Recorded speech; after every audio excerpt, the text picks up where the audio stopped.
So, this is my NXT review and another good episode of NXT. Johnny Wrestling is back. I didn't expect that to happen, but I kind of agree with it because the men's division does need rebuilding and all of the over people are in the main event. Like the main event is a fatal four-way like for the NXT championship as stand and deliver, so you don't really have that many credible people for Miles Bone to go up against. There are new guys, but I think if you want to add more legitimacy to someone like a Miles Bone who they see as someone that can be a main eventer in an NXT, you need to add some credibility and the division needs depth. So why not Johnny? Like Johnny is not doing that much on SmackDown. They carried his gimmick from there. Like you had the Eliminator Gauntlet match where actually Shiloh Hill was protected a lot. Like he eliminated everyone in the match, be it Jackson Drake, be it Dion Lennox because OTM got involved there. I think he eliminated Jackson Drake, Dion Lennox, and he eliminated one more guy. I don't.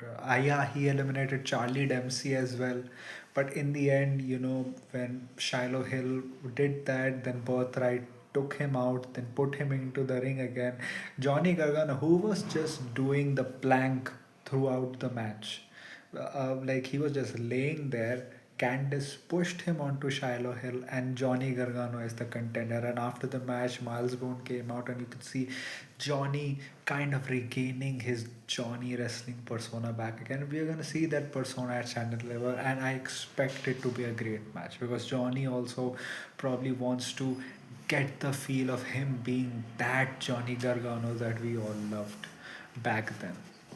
Apart from that, the Zarya Soul Ruka stuff, I would say I don't know where they're going with the story. I can understand Zarya's side. I don't understand what they're trying to convey with Soul Ruka because Soul Ruka sounded like an ungrateful narcissist. She was like, you betrayed me because you were, jealous of me. Like, you people want to boo me.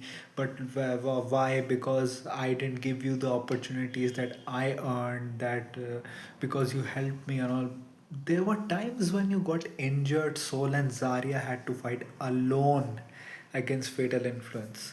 She has always given her chances away so that she can tag with you. So it felt like, man, Soul is really ungrateful, and the crowd was on Zarya's side, and they have kind of been on her side. Soul Ruka, one thing I would say, the emotion that she conveys on her face is very good, that she got cheated and like emotional, but I think she needs to work on her delivery of her promo a lot. Zarya, you could say here her promo delivery was fine, otherwise it kind of she feels very robotic as well. But this here, that the killer line that you're not a villain in my story, you are a mistake, and the expression of Soul Ruka's face, like her being heartbroken at that and people doing whoa and everything, was really good. One thing that I would say is the NXT crowd, man, they need to shut up. Like whenever these guys are giving their promos, always people in the crowd are just giving ad libs in between. They need to stop. And Booker T like in the match doing during the Gauntlet Eliminator match. Another thing that happened on the show, Kalani Jordan defeated Thea Hall pretty easily. Then after the match, she was trying to break her arm, but then Jada Parker showed up. She helped Thea Hall escape. So maybe that is the standard live program for Jada and Kalani. So yeah, they have been building up Kelani and Jada, like having them do stuff because they're not in the title division, and these are women that they do care, but not care as much as they care about the top women on the roster. Talking about the top women on the roster, we had a tag match with Kendall Gray and Ren Sinclair versus Fatal Influences, Laney Reed, and Fallon Henley. First of all, Kendall and Laney's chemistry in the ring. Awesome. Another thing, man, Laney has is so good in the ring, so smooth in the ring. Kendall is just Kendall. like them doing the stereo like submission holds on both of the fatal influences. And we need to have a talk about how fatal influence and tag matches has given so many consistently good tag matches, be it any combination. And in the end they won. But Lola Weiss came after the match, JC Jane was there, Robert Stone came out and he said both of you women like deserve a shot and you want a shot at the title. So next week it's going to be Lola versus Kendall Gray, and whoever wins will face JC Jane for the title as Shayna Deliver. Now I don't know what they're gonna do, because they can do a straight up Kendall versus JC, but that has happened before. Even a JC versus Lola has happened before, and this being their probably like their biggest stand and deliver in a while, maybe they'll do a triple threat for the title. I can see that happening. I can see probably JC interfering in the match and then Robert Stone saying it's going to be a multi-one match, because I don't think they're going to keep either one of them off the show, Kendall or Lola. Like, Lola is so popular. Kendall is their next. Like, I think she's the one who will lead the NXT Women's Division after Stand and Deliver, probably. Like, I think probably JC. I don't know about the rest of the Fatal Influence, but she's gonna get called up soon. And I think the next leader of the women's division is Kendall Gray, and they do see something in her.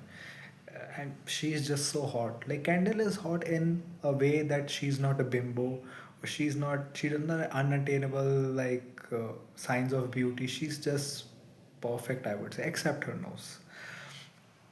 Then the rest of the show, I would say, you had Ricky Saints versus Tony D'Angelo, which ended in a disqualification because Ethan Page got involved. Joe Hendry comes out, he beats up Ricky and Ethan Page, and then he also choke slams Tony D'Angelo. Then Ethan and Ricky both had their hands on the title. Tony D'Angelo is smiling at the ringside, and it was announced after the show that it will be a fatal four-way for the title as Stand and Deliver.